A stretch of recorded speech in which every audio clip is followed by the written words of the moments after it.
नमस्कार साथियों, आप सभी का रघुवर जी के ट्रिक्स पर स्वागत है। इस चैनल पर आप सब नए हैं तो चैनल को एक बार सब्सक्राइब जरूर करें, क्योंकि ये चैनल आप सभी का अपना परिवार है और इसे आगे बढ़ाने में अपनी भागीदारी जरूर निभाए। ठीक है। और अभी तक आप लोग हमारे टेलीग्राम के माध्यम से नहीं जुड़े हैं तो फटाफट से जुड़ जाइए। टेलीग्राम की लिंक डिस्क्रिप्शन में दे रखी है, वहां जाकर आप आराम से ज्वाइन कर सकते हैं। ठीक है। टेलीग्राम पर आपको बहुत सारे नोट्स बिल्कुल फ्री में दिए जा रहे हैं, तो उनका फायदा आप जरूर उठाएं। और राजस्थान के ऑल नोट्स बिल्कुल फ्री में दिए जा रहे हैं, वही नोट्स हैं जो आप पैसे देकर खरीदते हैं, बिल्कुल आपको मुफ्त में दिए जा रहे हैं, तो उनका फायदा उठाएं। वहां जाकर डाउनलोड करें और उसकी प्रिंट निकलवाएं और घर बैठे आराम से पढ़ाई करें। ठीक है। और जो विद्यार्थी पीटीटी की तैयारी कर रहे हैं उनके लिए ये आज अपना 12वां मॉडल पेपर है। टोटल मैं आपको 18 मॉडल पेपर करवाऊंगा और इन 18 मॉडल पेपर के 450 प्रश्नों की पीडीएफ टेलीग्राम पर आपको मिल जाएगी। वहां जाकर आप डाउनलोड करें और उन प्रश्नों को एक बार जरूर देख कर जाए। ठीक है। क्योंकि ये प्रश्न बहुत ही मोस्ट इंपॉर्टेंट है, तो इन प्रश्नों को एक बार जरूर देखें आप लोग और अपने दोस्तों तक भी शेयर करें फटाफट से। और इस चैनल पर आप नए हैं तो एक बार फटाफट से सब्सक्राइब कर दीजिए। ठीक है। चलिए और फटाफट से शेयर कर दीजिए एक बार, फिर अपन प्रश्न करते हैं। फटाफट शेयर कर दीजिए एक बार, फटाफट से क्लास को शेयर कर दीजिए। और आज अपना पहला प्रश्न रहेगा कि भारत निर्वाचन आयोग एक स्वायत्त एवं अर्ध न्यायिक संस्थान है। इसकी स्थापना कब की गई थी बताइए। बहुत ही बढ़िया प्रश्न है और इसका आंसर बताइए फटाफट से कि भारत निर्वाचन आयोग एक स्वायत्त एवं अर्ध न्यायिक संस्थान है, तो इसकी स्थापना कब की गई थी बताइए। क्या 25 जनवरी 1949, 25 जनवरी 1950, 25 दिसंबर 1951 या फिर 25 दिसंबर 1952? तो बताइए क्या रहेगा इसका आंसर। फटाफट आंसर करिए एक बार। और अभी तक आपने इस क्लास को शेयर नहीं किया तो फटाफट से शेयर कर दीजिए और लाइक का बटन आप जरूर दबाएं। ठीक है। और कमेंट करके हमें जरूर बताएं कि ये क्लास आपको कैसी लग रही है। बढ़िया लगे तो जरूर बताएं हमें। और ये क्वेश्चन आपको कैसे लग रहे हैं, हमारा कंटेंट कैसा है, एक बार जरूर बताएं हमें। ठीक है। चलिए बताइए फटाफट इसका क्या आंसर रहेगा। क्वेश्चन नंबर 1 फटाफट आंसर बता दीजिए एक बार, कमेंट बॉक्स में कमेंट करिए फटाफट से। और आप लोग टेलीग्राम के माध्यम से अभी तक नहीं जुड़े हैं तो फटाफट से जुड़ जाइए, क्योंकि काफी सारे नोट्स बिल्कुल आपको फ्री में दिए जा रहे हैं और राजस्थान के और नोट्स फ्री में। ठीक है। तो आप देखिए फटाफट से वहां जाकर और डाउनलोड करें और प्रिंट निकलवाए और घर बैठे आराम से पढ़ाई करिए। तो बताइए क्वेश्चन नंबर 1 का आंसर क्या रहेगा, फटाफट बता दीजिए एक बार।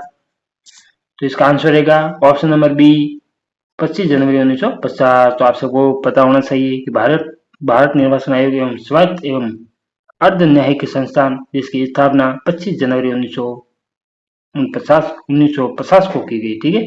चलिए अगला प्रश्न देखते हैं। क्वेश्चन नंबर 2 क्या कह रहा है कि जनगणना 2011 के अनुसार सर्वाधिक नगरीय या शहरी जनसंख्या का प्रतिशत किस जिले में मिलता है बताइए। फटाफट बताइए इसका आंसर। बहुत बढ़िया प्रश्न है और जनसंख्या से संबंधित आपको एक प्रश्न जरूर पूछा जाएगा। ठीक है। चलिए बताइए तो क्या रहेगा इसका आंसर। क्वेश्चन नंबर 2 फटाफट बता दीजिए एक बार, क्या रहेगा इसका आंसर, बताइए फटाफट। और अभी तक आपने शेयर नहीं किया फटाफट से शेयर कर दीजिए और इसका आंसर बताइए। जनगणना 2011 के अनुसार सर्वाधिक नगरीय जनसंख्या का प्रतिशत किस जिले में मिलता है, कि जयपुर में, बीकानेर में, अजमेर में या फिर कोटा में? तो बताइए क्या रहेगा इसका आंसर। फटाफट बता दीजिए एक बार। क्वेश्चन नंबर 2 का आंसर क्या रहेगा आप सबको पता ही है। नगरीय या शहरी जनसंख्या प्रतिशत सबसे ज्यादा कोटा की मिलती है, तो इसका आंसर रहेगा ऑप्शन नंबर डी। चलिए अगला प्रश्न देखते हैं। क्वेश्चन नंबर 3 क्या कह रहा है बताइए फटाफट कि पेरिस ओलंपिक 2024 के संदर्भ में निम्नलिखित कथनों पर विचार कीजिए। इन ओलंपिक में से आपको एक प्रश्न जरूर पूछा जाएगा, तो इन प्रश्नों को आप जरूर देख कर जाए। ठीक है।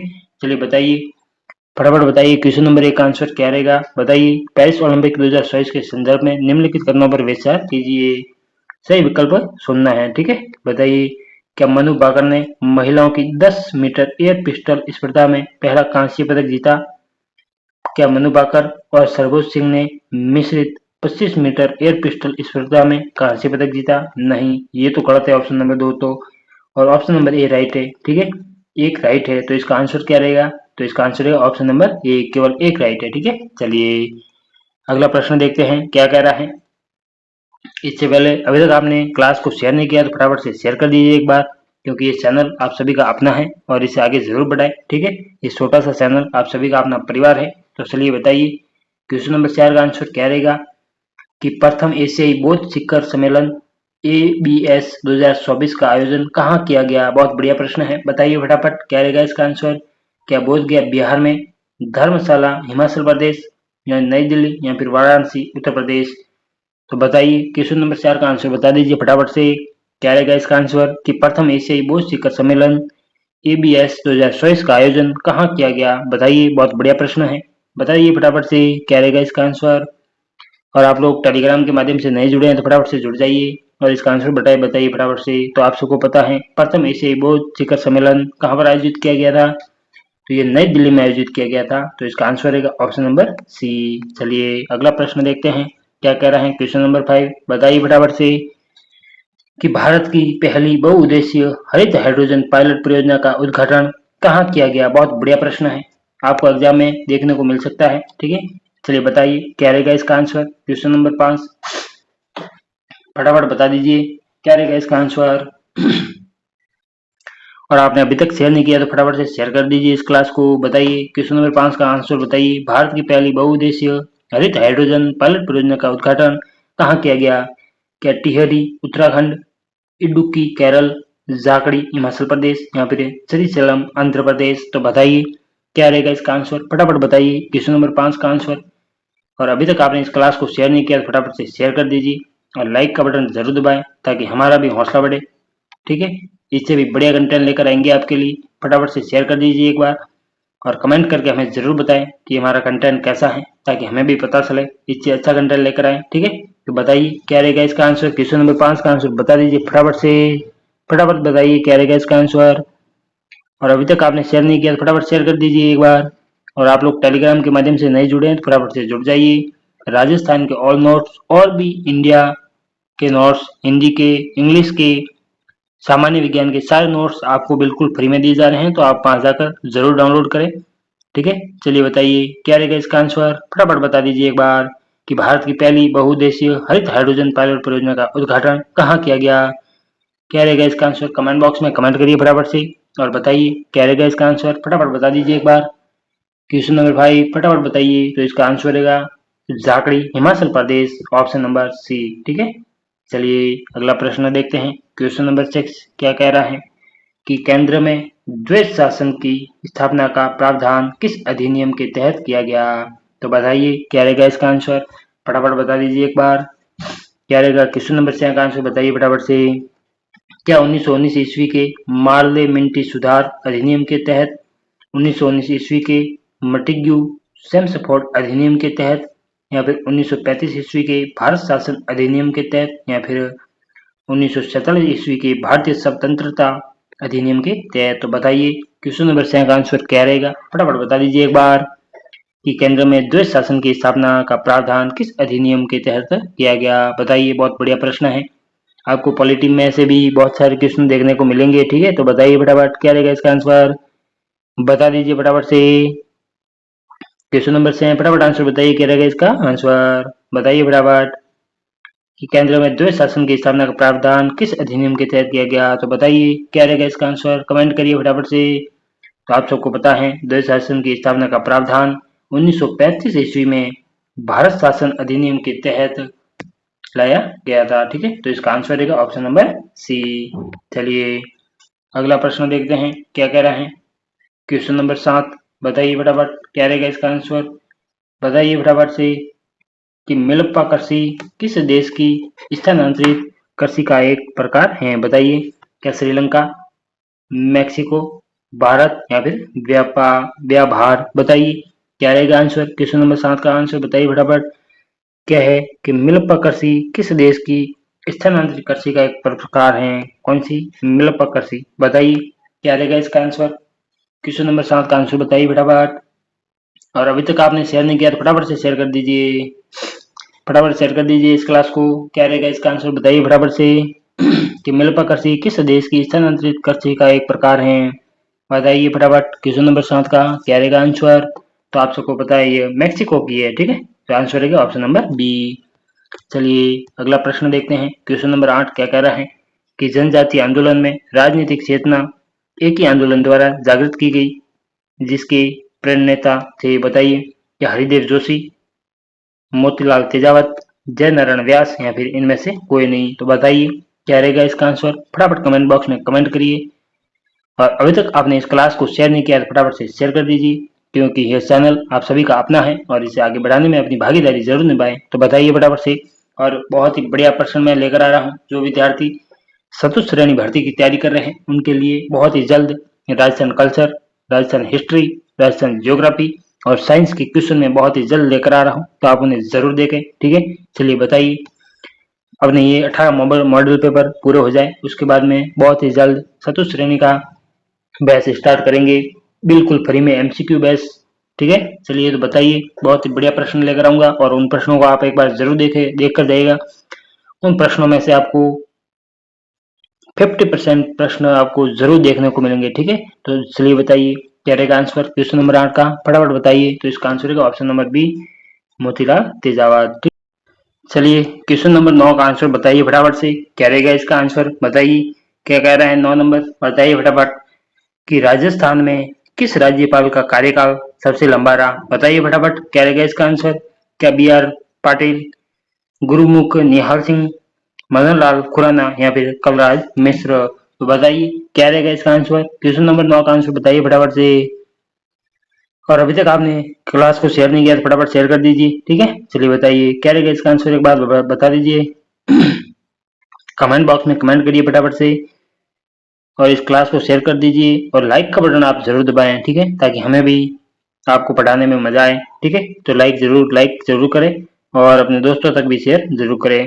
और टेलीग्राम के माध्यम से आप नहीं जुड़े हैं तो फटाफट से जुड़ जाइए, टेलीग्राम की लिंक हमारे डिस्क्रिप्शन में दे रखी है। ठीक है, चलिए बताइए आंसर बताइए फटाफट क्वेश्चन नंबर 9 का आंसर बताइए क्या रहेगा इसका आंसर। तो इसका आंसर रहेगा ऑप्शन नंबर बी, गुरुमुख निहाल सिंह, जिनका कार्यकाल सबसे लंबा रहा था। ठीक है, चलिए अगला प्रश्न देखते हैं। क्वेश्चन नंबर 10 क्या कह रहा है कि राजस्थान प्राच्य विद्या प्रतिष्ठान कहाँ स्थित है। क्या जयपुर में, जैसलमेर में, उदयपुर में या फिर जोधपुर में। तो बताइए क्वेश्चन नंबर 10 का आंसर क्या रहेगा कि राजस्थान प्राच्य विद्या प्रतिष्ठान कहाँ स्थित है। बताइए इसका आंसर क्वेश्चन नंबर 10 का आंसर बताइए फटाफट से। क्या रहेगा इसका आंसर एक बार बता दीजिए कमेंट बॉक्स में, फिर मैं आपको बताता हूँ। बताइए, बहुत बढ़िया, इसी तरह करते जाइए आप सब। और इन प्रश्नों की पीडीएफ आपको टेलीग्राम पर मिल जाएगी, तो वहां जाकर आप डाउनलोड कर लीजिए। ठीक है, चलिए बताइए क्वेश्चन नंबर 10 फटाफट बताइए। तो इसका आंसर रहेगा ऑप्शन नंबर डी, जोधपुर में प्राच्य विद्या प्रतिष्ठान की स्थित है। ठीक है, कहाँ पर है, जोधपुर में। चलिए अगला प्रश्न देखते हैं। क्वेश्चन नंबर 11 क्या कह रहा है कि राजस्थान में जन्माष्टमी के दिन उर्स का मेला कहाँ भरता है। बताइए क्वेश्चन नंबर 11, क्या नरहड़ में, अजमेर में, पुष्कर में या फिर अलवर में। तो क्या रहेगा इसका आंसर बताइए फटाफट क्वेश्चन नंबर 11 क्या रहेगा इसका आंसर बता दीजिए फटाफट से। और अभी तक आपने शेयर नहीं किया तो फटाफट शेयर कर दीजिए एक बार, क्योंकि ये चैनल आप सभी का अपना परिवार है और परिवार को आगे बढ़ाने में कोई तकलीफ नहीं होनी चाहिए। तो बताइए फटाफट क्या रहेगा इसका आंसर क्वेश्चन नंबर 11 बता दीजिए फटाफट से कि राजस्थान में जन्माष्टमी के दिन उर्स का मेला कहाँ भरता है। बताइए फटाफट एक बार कमेंट बॉक्स में कमेंट करिए, फिर मैं आपको बताता हूँ। बताइए, तो इसका आंसर रहेगा ऑप्शन नंबर ए, नरहड़ में उर्स का मेला भरता है। ठीक है, चलिए अगला प्रश्न देखते हैं। क्वेश्चन नंबर 12 क्या कर रहा है बताइए फटाफट कि कौन सा योग में सुमेलित नहीं है। ठीक है, ये आपको याद रखना है कौन सा कि नहीं है तो पहला ही ऑप्शन वही होगा कि है। हम देखते हैं एग्जाम में मन भ्रमित हो जाता है और देखते हैं कि कौन सा योग में सुमेलित है, ऐसे करके जो सुमेलित होता है उसे टिक ठोक देखते हैं। फिर अंदर तो बैठे देखते हैं हाँ आपने सही हो गई, लेकिन बाहर आकर देखते हैं तो ओ ये तो ऐसा था।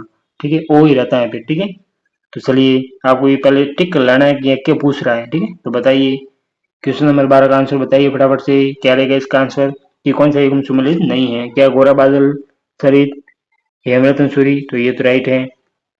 बीसल देवरासु, नरपति नाग, ये भी राइट है। सूरज प्रकाश करणीदान, ये भी राइट है। और वैली कृष्ण रुक्मणीरी, ये गिरधर आसिया ने नहीं लिखा था। ठीक है, तो इसका आंसर रहेगा ऑप्शन नंबर डी, क्योंकि यह रॉन्ग है। ठीक है, चलिए ये सुमेलित नहीं है। चलिए अगला प्रश्न देखते हैं। क्वेश्चन नंबर 13 क्या कह रहा है बताइए फटाफट।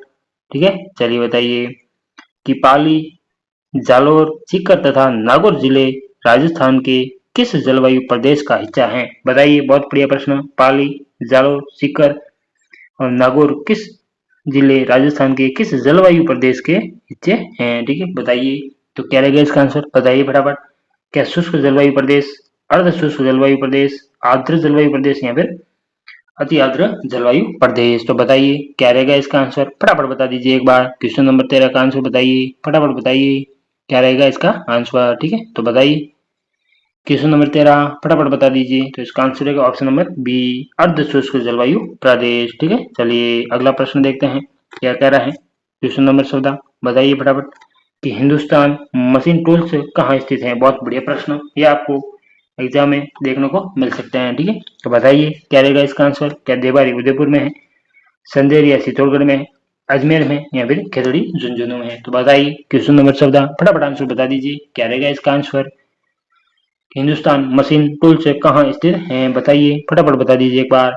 और अभी तक आपने शेयर नहीं किया है तो फटाफट से शेयर कर दीजिए और लाइक का बटन जरूर दबाएं। और इस चैनल पर आप सब नए हैं तो सब्सक्राइब जरूर करें। ठीक है, चलिए बताइए हिंदुस्तान मशीन टूल्स कहाँ स्थित हैं, बताइए फटाफट क्या रहेगा इसका आंसर। तो आप सबको पता है कहाँ पर स्थित है, तो यह अजमेर में स्थित है। ठीक है, चलिए अगला प्रश्न देखते हैं क्या कह रहा है। क्वेश्चन नंबर 15 बताइए आंसर कि एक्यूस वर्ल्ड यूनिवर्सिटी रैंकिंग सस्टेनेबिलिटी 2025 में भारतीय संस्थानों में कौन सा संस्थान पहले स्थान पर है, बताइए फटाफट फटाफट बताइए। क्या IIT Bombay, IIT Delhi, IIT Madras या फिर आईआईएचसी बेंगलुरु? बताइए फटाफट बता दीजिए। क्वेश्चन नंबर 15 क्या रहेगा इसका आंसर कि एक्यूस वर्ल्ड यूनिवर्सिटी रैंकिंग सस्टेनेबिलिटी 2025 में भारतीय संस्थानों में से कौन सा संस्थान पहले स्थान पर है? तो बताइए क्वेश्चन नंबर 15 आंसर बताइए फटाफट क्या रहेगा इसका आंसर,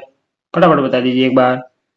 तो इसका आंसर रहेगा option number B, IIT Delhi. ठीक है, चलिए अगला प्रश्न देखते हैं क्या रहेगा। क्वेश्चन नंबर 16 बताइए कि कौन सा विकल्प गलत सुमेलित है। ये देखिए, ये आपको ध्यान में रखना है। ठीक है, कि कौन सा गलत है। ठीक है, चलिए बताइए क्वेश्चन नंबर 16 का आंसर बताइए फटाफट से एक बार कमेंट बॉक्स में कमेंट करिए। आप बताइए क्या विधानसभा का गठन अनुच्छेद 170 में है, क्या विधानसभा सदस्यों की योग्यता अनुच्छेद 173 में है, क्या विधानसभा का कार्यकाल अनुच्छेद 172 में है या फिर विधानसभा अध्यक्ष को हटाया जाना या त्यागपत्र अनुच्छेद 125 में है? बताइए फटाफट बताइए एक बार क्या रहेगा इसका आंसर, फटाफट कमेंट बॉक्स में कमेंट करिए।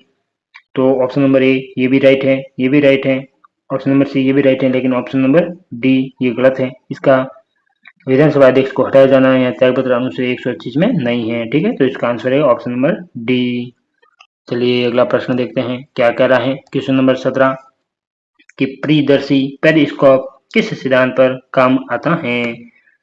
परिदर्शी यानी क्या बोलते हैं उसको, सूक्ष्मदर्शी। ठीक है, चलिए बताइए क्या अपवर्तन, पूर्ण आंतरिक परावर्तन, विवर्तन या फिर परावर्तन? बताइए फटाफट क्या रहेगा इसका आंसर, फटाफट बता दीजिए। क्वेश्चन नंबर 17 फटाफट आंसर बताइए कि परिदर्शी या पेरिस्कोप सिद्धांत किस पर काम करता है? बताइए फटाफट बता दीजिए कि अपवर्तन, पूर्ण आंतरिक परावर्तन, विवर्तन या फिर परावर्तन? तो बताइए क्या रहेगा इसका आंसर। तो आप सबको पता है परिदर्शी यानी पेरिस्कोप यानी माइक्रोस्कोप यानी सूक्ष्मदर्शी। ठीक है, तो बताइए ये किस पर काम करता है? तो ये परावर्तन के नियम पर कार्य करता है। तो इसका आंसर रहेगा ऑप्शन नंबर डी। ठीक है, चलिए अगला प्रश्न देखते हैं। क्वेश्चन नंबर 18 क्या कह रहा है कि इंद्रधनुष किस कारण से बनता है? बहुत ही बढ़िया प्रश्न है और आपको एग्जाम में इस टाइप के प्रश्न देखने को जरूर मिलेंगे। ठीक है, तो चलिए फटाफट से एक बार क्लास को शेयर कर दीजिए और अपने दोस्तों तक आपने शेयर नहीं किया तो फटाफट से शेयर कर दीजिए अपने सोशल मीडिया के माध्यम से। और टेलीग्राम के माध्यम से आप लोग अभी तक हमारे साथ में नहीं जुड़े हैं तो फटाफट से जुड़ जाइए, क्योंकि इन 18 मॉडल पेपर की पीडीएफ मैं आपको टेलीग्राम के माध्यम से देने वाला हूँ और इन प्रश्नों को आप पढ़कर एक बार जरूर जाएं। ठीक है, चलिए बताइए कि क्वेश्चन नंबर 18 का क्या रहेगा आंसर, फटाफट बता दीजिए एक बार क्या रहेगा इसका आंसर, फटाफट बताइए। क्वेश्चन नंबर 18 कि इंद्रधनुष किस कारण से बनता है? क्या अपवर्तन और प्रक्षेपण, क्या प्रकीर्णन और अपवर्तन, क्या विवर्तन और अपवर्तन या फिर अपवर्तन और परावर्तन? तो बताइए क्या रहेगा इसका आंसर। क्वेश्चन नंबर 18 फटाफट बता दीजिए। तो इसका आंसर रहेगा ऑप्शन नंबर ए, अपवर्तन और प्रक्षेपण के कारण इंद्रधनुष बनता है। ठीक है, चलिए अगला प्रश्न देखते हैं। क्वेश्चन नंबर 19 क्या कह रहा है कि खुला परिसंचरण तंत्र किसमें नहीं पाया जाता है।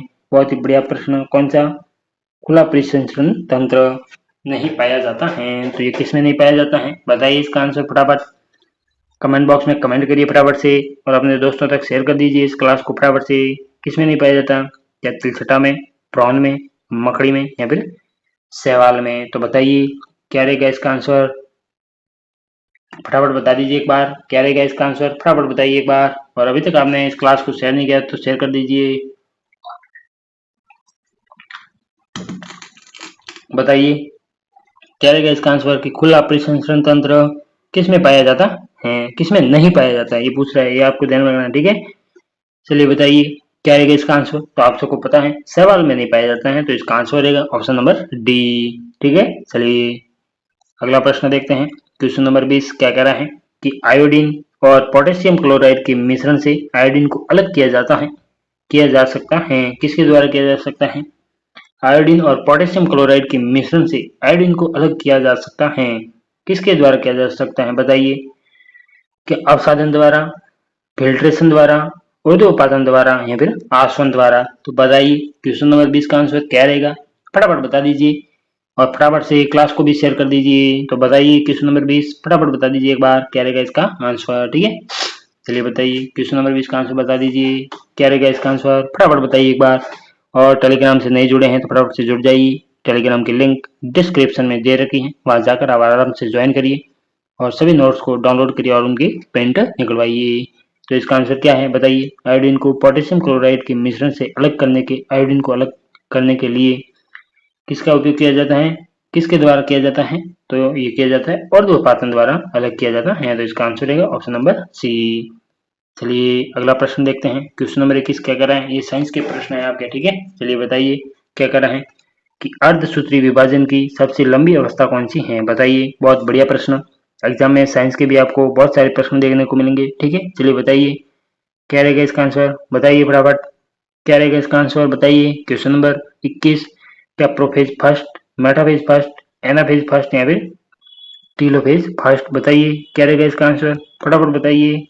Prophase first, metaphase first, anaphase first या फिर टेलोफेज फर्स्ट, बताइए क्या रहेगा इसका आंसर। क्वेश्चन नंबर 21 फटाफट बता दीजिए एक बार।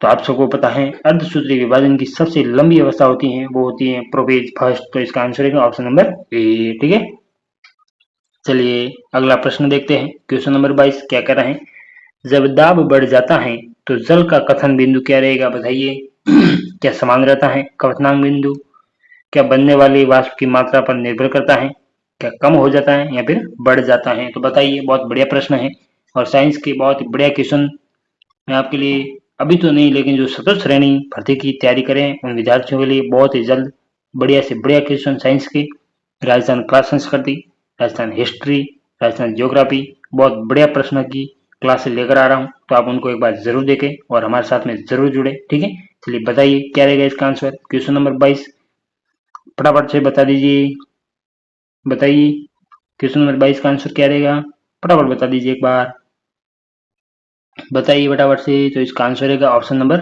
डी, जल का दाब बढ़ जाता है तो इसका क्वथनांक बिंदु बढ़ जाता है। ठीक है, तो इसका आंसर है ऑप्शन नंबर डी। चलिए अगला प्रश्न देखते हैं। क्वेश्चन नंबर 23 क्या कह रहे हैं कि वृक्क यानी किडनी की संरचना की इकाई है, संरचनात्मक इकाई है, बताइए। क्या न्यूरॉन, नेफ्रॉन, टिश्यू या फिर सेल, तो बताइए वृक्क यानी किडनी की संरचनात्मक इकाई है कौन सी है, किसे कहते हैं, वृक्क की संरचनात्मक इकाई किसे कहते हैं, बताइए।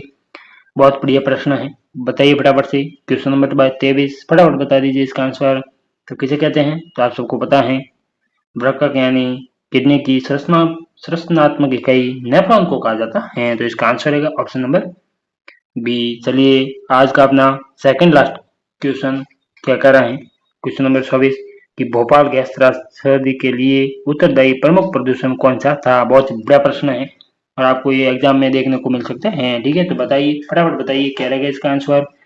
क्वेश्चन नंबर 24 पर फटाफट बताइए, क्या मिथाइल आइसोसाइनेट, क्या ब्रोमीन, क्या क्लोरोफ्लोरो कार्बन या फिर क्लोरीन, बताइए। बहुत बढ़िया प्रश्न है। क्वेश्चन नंबर 24 क्या रहेगा इसका आंसर, फटाफट बता दीजिए एक बार।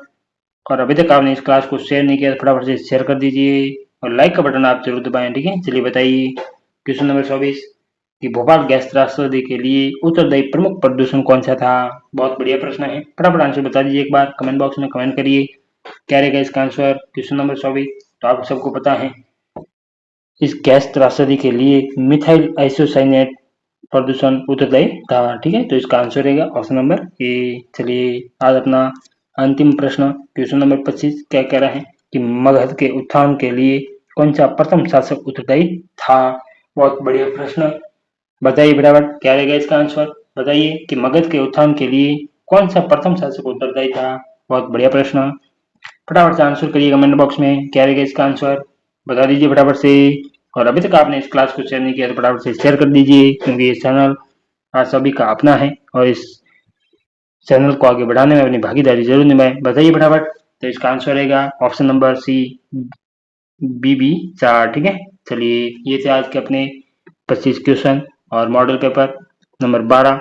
ठीक है, बहुत ही बढ़िया था, तो आप इन प्रश्नों को एक बार जरूर देखें और इस क्लास को भी अपने दोस्तों तक शेयर करें ताकि वो भी इन प्रश्नों का लाभ उठा सकें। ठीक है, और टेलीग्राम से आप अभी तक हमारे साथ में नहीं जुड़े हैं तो फटाफट से जुड़ जाइए क्योंकि टेलीग्राम पर सारे नोट्स बिल्कुल फ्री में दिए जा रहे हैं और उनका फायदा आप जरूर उठाएं। ठीक है, चलिए तो बाकी के अभी अपने 6 मॉडल पेपर बचे हैं वो हम डेली के एक कर रहे हैं। ये पूरे होते ही मैं आपको 450 प्रश्न की PDF हमारे टेलीग्राम के माध्यम से दे दूंगा, वहां जाकर आप डाउनलोड करिए और उन प्रश्नों को एक बार एग्जाम में बैठने से पहले एक बार जरूर पढ़कर बैठें। ठीक है, चलिए तो आज के लिए इतना ही, बाकी का पढ़ेंगे कल। धन्यवाद।